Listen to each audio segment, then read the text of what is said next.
guest is Angel Ribo, and he's known as the Confident CEO, and he plays multiple roles in his life. To name a few, he is an influencer, LinkedIn strategist, and international TV host. These are just a few titles of his, and today I feel honored to interview him.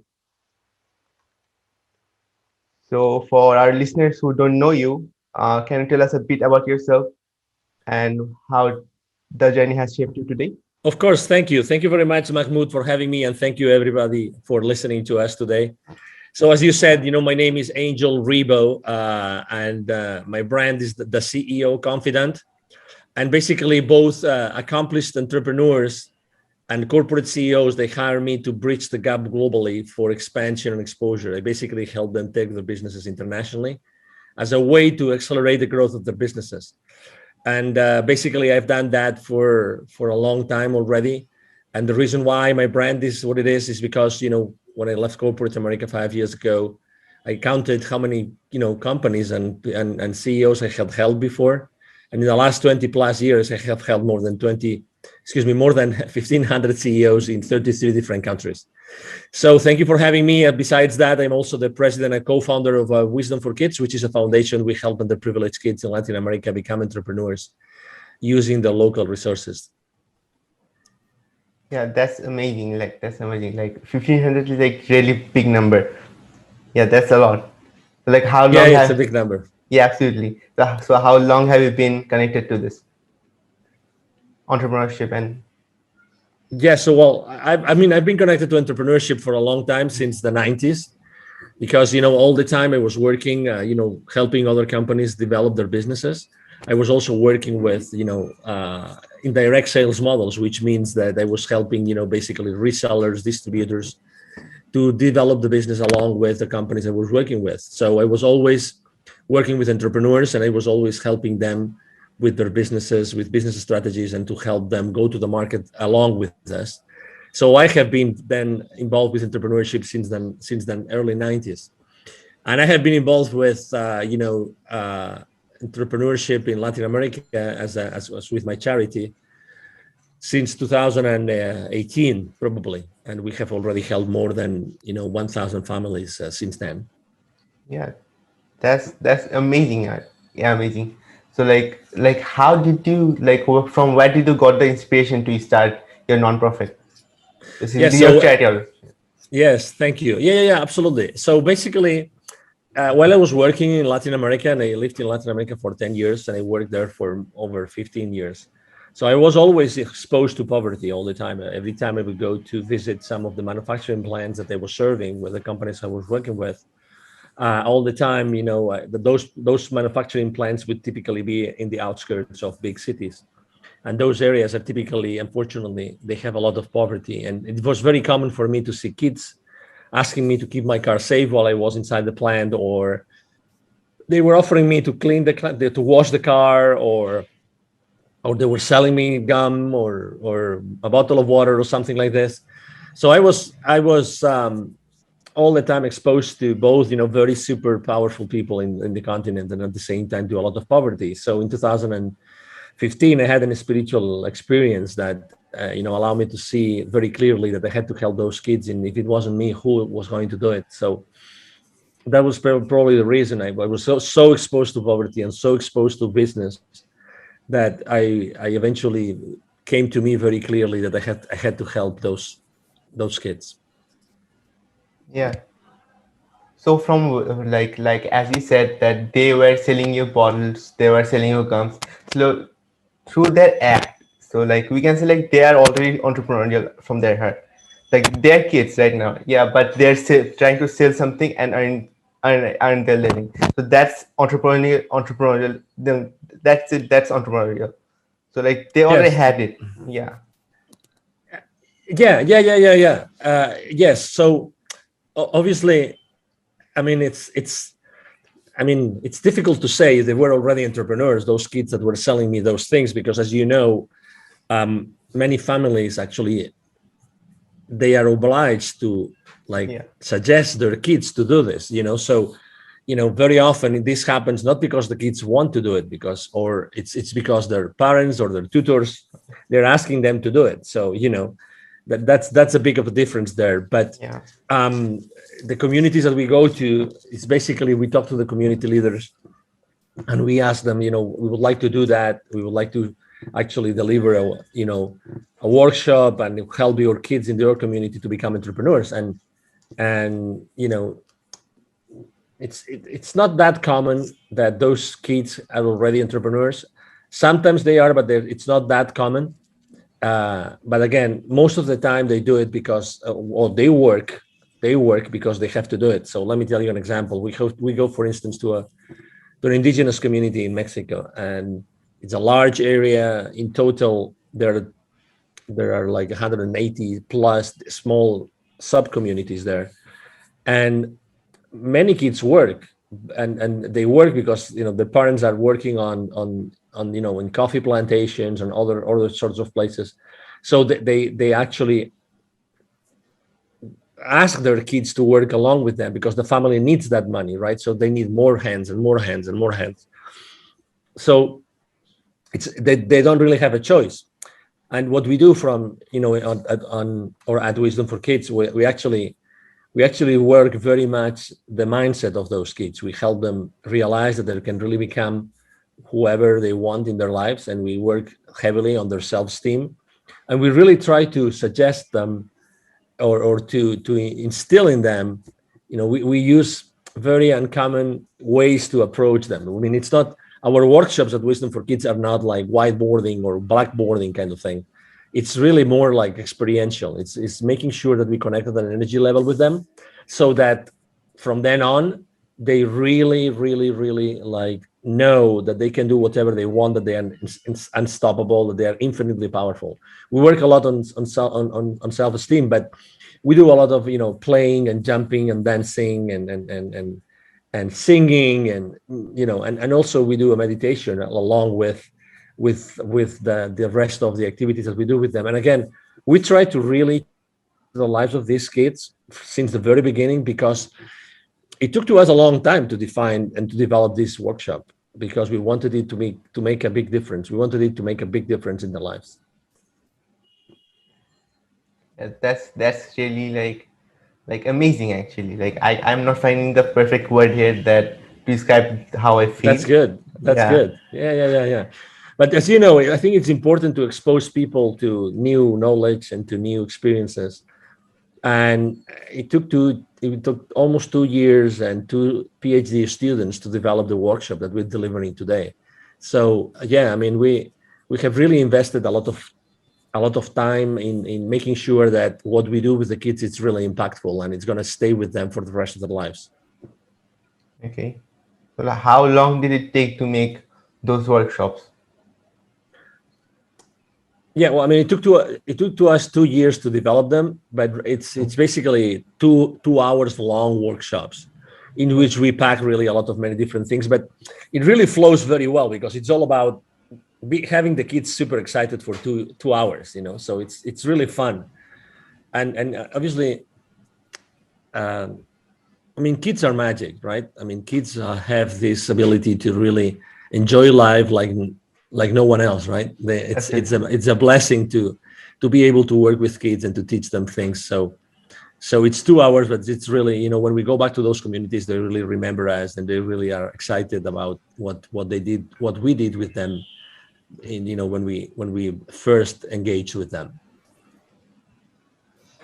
Yeah, that's like so great. Like truly, like kids are amazing because if you try to like they can be molded in any shape. That's a fact. So like if you just give them proper knowledge about something and make them interested in a topic, they're gonna go that way. Like that's the truth. And that's so like building their foundations from like that early age like is what the future needs basically. So like they are the future. Yeah, That's the truth. And if the foundations is not good, like then like how what the will the future be? exactly. Exactly. Exactly. So tell us a bit more about your spiritual awakening. Like what experience did you had? Yeah. So basically, thank you for asking. So basically, it was this.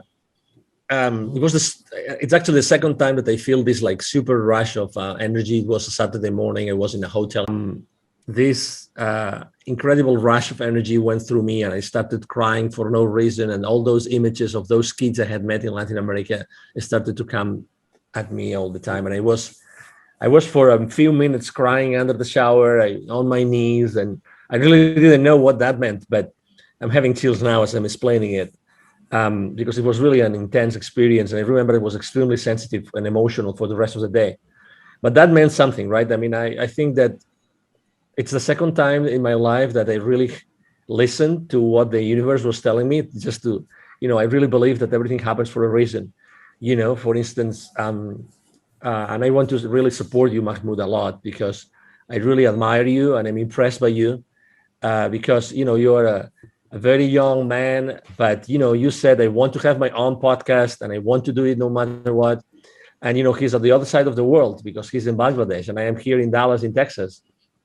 And the chances of Mahmoud and myself, to me, they were really remote. But he was kind enough to invite me to his podcast, and I'm really thrilled. I mean, I'm one of his first guests, and I'm really thrilled to be able to share my experience, my journey, and my knowledge. And I think that it's a great you are a great example, Mahmoud, of someone that really wanted to make a difference in the world, and you decided to actually launch your own podcast and start doing it, no matter what. So this is exactly the spirit that I'm trying to instill the kids that I'm helping in Latin America, and this is exactly, I have been allowed to teach hundreds of salespeople in my life, literally from many different countries, and I have to say that all of them remember me, right? And I very often they reach out to me and they share things and experiences with me, and that's one of the legacies, right? Is that when you are able to help people, they will always remember that. They will always be there, and they will always remember that. And life's too short to waste it with the wrong people.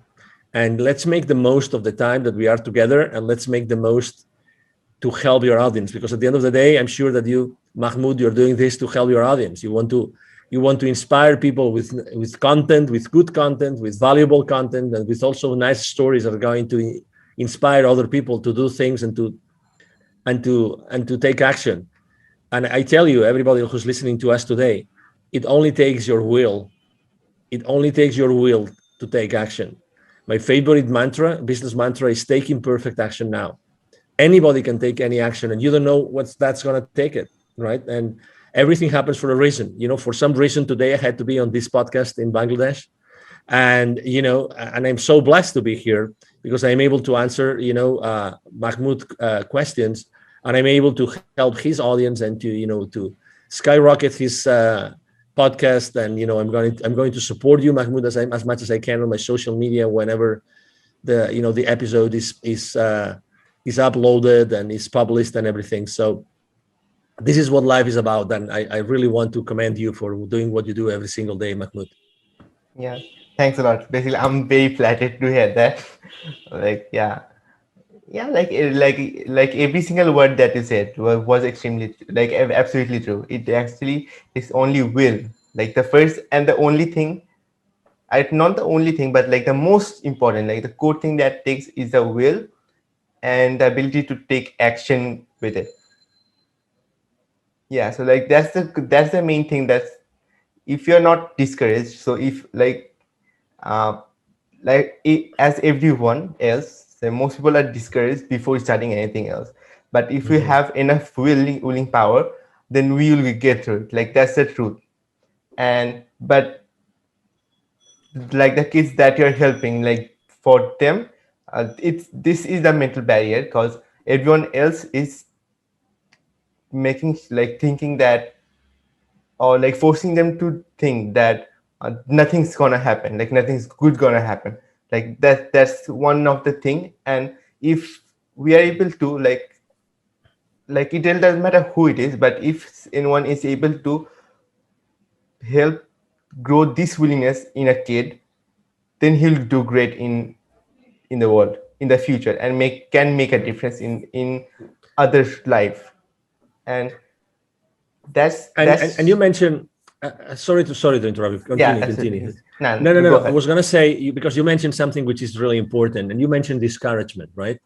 It's true, and that's something that we face when we go to Latin America, because when we help kids and we have this, let's say the initial workshop, obviously we know that it's very easy for the kids' parents or tutors to just with one word, with one eyesight, just to say, "What you just learn is useless" or whatever, right? I mean, so they can be easily discouraged. But I think that the example that we have to actually give ourselves, you and myself, as opinion leaders, I think that discouragement is just, it's just a temporary loss of enthusiasm.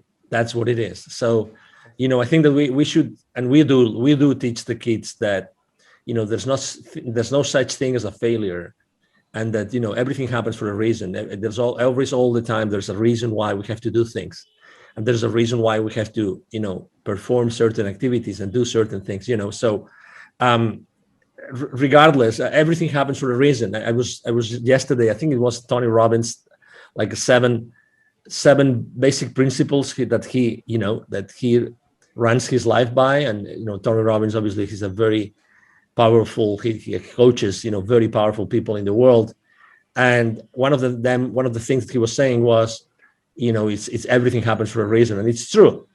You never know where something is going to take you. You never know. So just take the failures as a lesson, and no matter what, and no matter who discourages you, keep in mind that life is long, and you will have time to learn and to apply those lessons.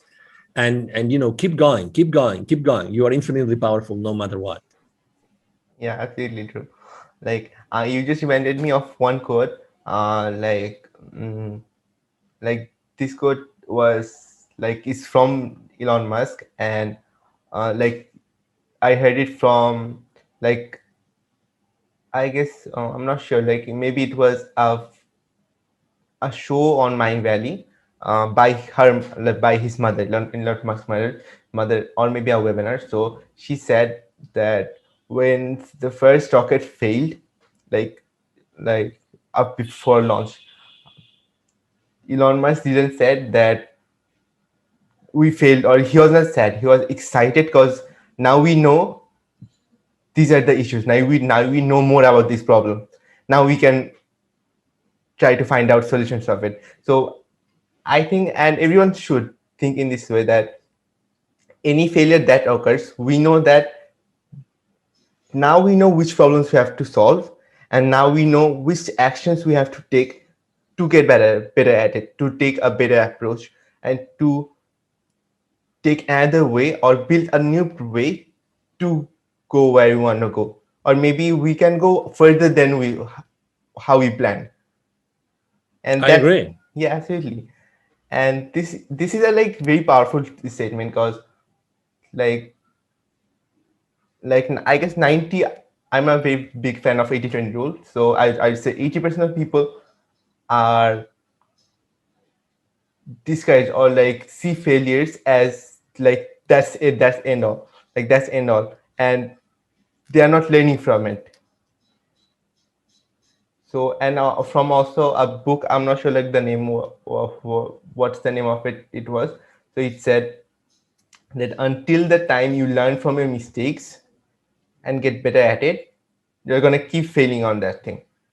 Yeah. So so you have to see every failure as a way to learn new things and grow our skills, so that we can like just crush that thing. Yeah, I agree, Mahmoud, totally. And again, that's why it's important to keep the enthusiasm, from one failure to the next failure, right? And again, I think there's a saying also about that. So, yeah, that's why I am a pretty upbeat guy, and very enthusiastic and very passionate about what I do, and being on interviews and everything. And that's why I think that's also a mission. The ones of us that we are good in communicating, or even if we're not so good, and we still want to learn and can learn about communication, I think that we have to do it because we have a mission. We have to help others that don't are not on the same spot to keep on moving forward, keep on moving forward. We are right now living after 12 months. It's now March 2021. We've been for 12 months now living under restrictions all over the place. And I'm sure that Bangladesh is not an exception. So, we have learned that it's possible in only a few days for something to be really literally be running all over the world, right? So, and restrictions all over the world. So, I think that we have to help each other and we have to make sure that we use everybody's energy for the good of everybody. Really, I really believe so. Yeah, absolutely, absolutely. I completely agree with that. So I actually missed a word that you said, or like I cast a word. Um, oh, sorry. Um, yeah. So the question that I got in mind when you were saying that, so like, what was the biggest struggle that you face, like communication struggle that you faced during the quarantine? Like this question just came into my mind when you were talking. Yeah.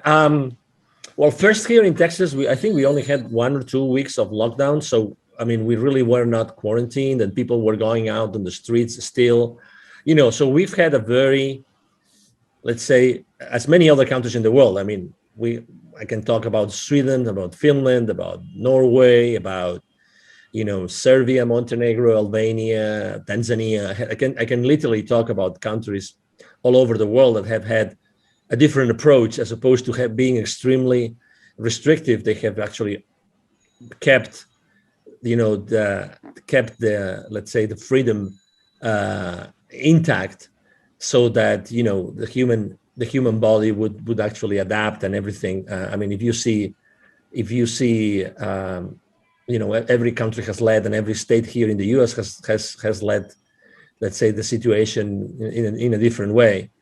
And so I wouldn't say I had communication problems. I would say obviously that I'm used to have face-to-face meetings, so had to stop having face-to-face meetings for a while, but I resumed them. And again, I like last year, I met personally face-to-face tens of executives of companies here in Dallas. So, you know,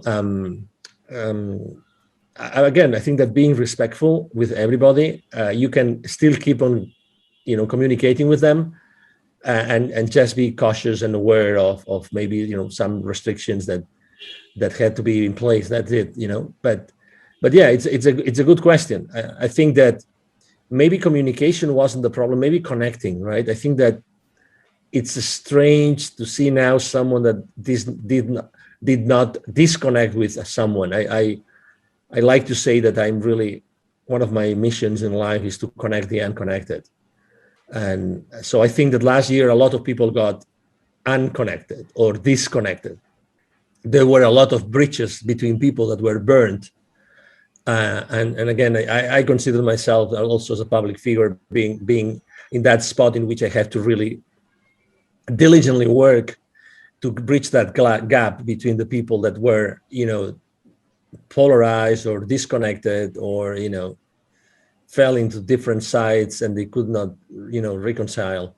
I think that it's important for us to be building those bridges, because, we've always lived in peace and loving and liking, so why allowing those, probably one of the most difficult months in our lives, why allowing them to be, forever, permanently, like, uh, wiping out our connections. And so that's why I think that connection is something that really was damaged last year, and not necessarily with me, again, because I know that I have to be extremely compassionate about everybody and thoughtful and aware. But I know that there's a lot of people that have, lost friends and relatives, like friendships, I mean, relationships that were broken. And I think that rebuilding those bridges, it will eventually happen again. It will take some time, but I think that uh, we are here to do that. And you do that with your podcast every single day, Mahmoud. Thanks again for like just mentioning that. Um, yeah, that's really awesome. Cause like I loved your mission, which you said, like connecting unconnected people. because like that's really important because of this, especially this. I don't exactly say that because of this only, this, let's say, pandemic only, but for a pretty long time people are unconnected. Like people are getting unconnected, like they're connecting on social medias, that's true, but most of the people are unconnected with each other. And that's a really big problem because we have to get connected to solve the biggest problems in the world. Let's say like hunger is a great problem in a large portion of the world. So let's, for even solving that problem, we have to get connected. And if you're connected, and like connected minds create solutions. That's the thing. Like, because, well, let's say like the most genius person in the world, let's say Einstein, for example, though he's not there anymore, but even if he was alone, he might have, like, he could have did the best thing, invented the best thing. But if, like, when other people were also around him, like that's what actually boosted his invention a lot. I believe that, because it doesn't matter how intelligent you are. It's about connect, like getting together with other great people, and then you can create the best of the best thing. True. Yeah, yeah. I mean, and you're touching upon something which is really important, which is collaboration, right? I mean, Yeah. the lack of connection, could unfortunately be at the end could be like a lack of communication, right? But it doesn't have to be. I think that reconnecting means that collaborating as well, and I think that the future of the world is collaboration. Absolutely. We've lived under competing spaces forever, and I'm not saying competition is not bad, is bad, excuse me, but I'm trying to say that I think that the future is collaboration, because there's a lot of, if I don't know, that due to what has happened in the world for the last 12 months, there's going to be a lot of many different initiatives related to collaboration, helping each other, and flowing and flowing and flowing, and making this world a better place, with many different ways, or in many different ways. And yes, and being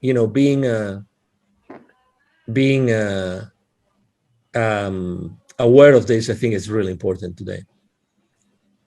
Today more than ever. Like that's the thing. Yes, absolutely. Yeah. The collaboration is, I completely agree with that, because like without collaboration, like we can make great things happen. And like in the future, all the great innovation has to come through collaborations, and not in the future as well, like in this time, let's say today we need anything that happens today is because of collaboration. And if you are not connected with amazing people, like people who want to have, like who have similar passions with ours, so let's say we want to solve this problem, and there are a lot of people that we don't know about who are also passionate to solve this exact problem, not even with a different thing, like, or not even with a twerk or anything. So if we are able to bring those all passionate people together, like they're gonna work passionately even if they have nothing. And that's where the magic begins, truly. Mhm. Yeah, we are magical beings, and we are infinitely powerful. It's a matter of just talking to each other, and helping each other, and keep on exploring, and keep on, that's why I go back to the same thing, taking imperfect action now. I think that taking action is so powerful. It gives you so much power, and it gives you so much experience, and you are able to be more intentional in what you do every single day. As much as you take action, you keep on putting yourself on the line, and doing things that you didn't think that you could do. So it's like me, when I started my, let's say, my solopreneur career. Well, right now I have a large team in my company, but when I started, it's actually, I had a very limited presence on LinkedIn, for instance. LinkedIn is the platform where I work the most. Right now I have 27,000 connections, and I have made a lot of mistakes, but right now I have a very engaged community. I help them a lot. I give a lot of value away, and this is, it's just part of who I am, and part of making mistakes, and doing a lot of things with many different people. It's I think that, and I think Tony Robbins says it very well also. I think that that your worth, or even your wealth, is totally proportionate to the amount of people that you're able to help. So if I want to help, if I want to be really, like, wealthy, I think that I have to really make sure that I'm able to put out there a way in which hundreds of thousands, if not millions, of people can benefit from what I do. Absolutely, absolutely. So, like I don't know, like talking with you, like all the codes are coming into my mind, like while talking to you, because so it's about helping people. Like one thing is, if we want anything in life, I forgot the author of it who said it, but if you want anything in life, like sorry, I said the opposite. We can have anything in life if we help enough people, and this is absolutely true, because even if we are selling any product, we are helping them to solve a problem. So in that regard, we are helping them, and the more people we're able to help, and or another thing, so like if the problem is bigger and we are able to help more people, and we're gonna get more wealthy, like that's the truth. And it didn't, like, it's not anything forceful that we're taking money, it's just we're helping, and in that exchange they are giving us. Yeah, I agree. Absolutely. Yeah, I mean, it's by definition. I mean, it's you know, but that's then it's the question is then, if the people listening to us, right, if they want to get help, and they want to reach that point, how do they do it? How do they get the message across? What's the right message? What's the right service? What's the right product? I remember last year here in the Dallas community, I collaborate a lot with many different business accelerators and startups and entrepreneurs. And I gave actually 2 times last year. I gave a couple of uh, webinars about pivoting. So pivoting is the concept of reinventing yourself, right? So when you pivot, this means that you are, I mean, that Completely falls like shifting. the basketball. Yeah, exactly. So the basketball term of pivoting, right? So um, I think that it's important that you know how to pivot. It's like important that you know how to put in place what your passion is, what your expertise is, what the market really, is Once. is willing to pay, and what the market wants. Those 4 things. Excuse me. I think those 4 things are extremely relevant and extremely important. And that's really the basis for for anything else that you want to do. But you have to do it properly. I think that you have to do. If you haven't done it yet, just ask yourself those 4 questions. What are you passionate about? What other people tell you that you're really an expert on? What do you think that the market needs, and or the market wants? And because that's important. And then, is the market going to pay for it? And how much is going to pay for it? So those 4 questions, ask those questions to yourself. And I think that you will then be able to really set up a starting point for your entrepreneurial journey. Yeah, those four are really amazing questions, because we can start from there. So like if we kick out every other thoughts from our mind and we start from there, we can get a clear direction, and we understand the people, like what they want, what we want, and then align it with like what our strength is. And then to like after combining it, like we'll set the price as well, like depending on the market how much they want to pay, and then release it. And another thing that also came to mind was we have also have to check if the market is also ready for it, because there are a few invention, I guess, of which was invented Mhm. and they did not succeed when they were invented. Yeah. Yeah, because the market was not ready yet. But after a period of time when the market was ready, then when it was released, it became a quick hit. Like in over, it became overnight hit because the market was not ready. Yeah, yeah, I agree.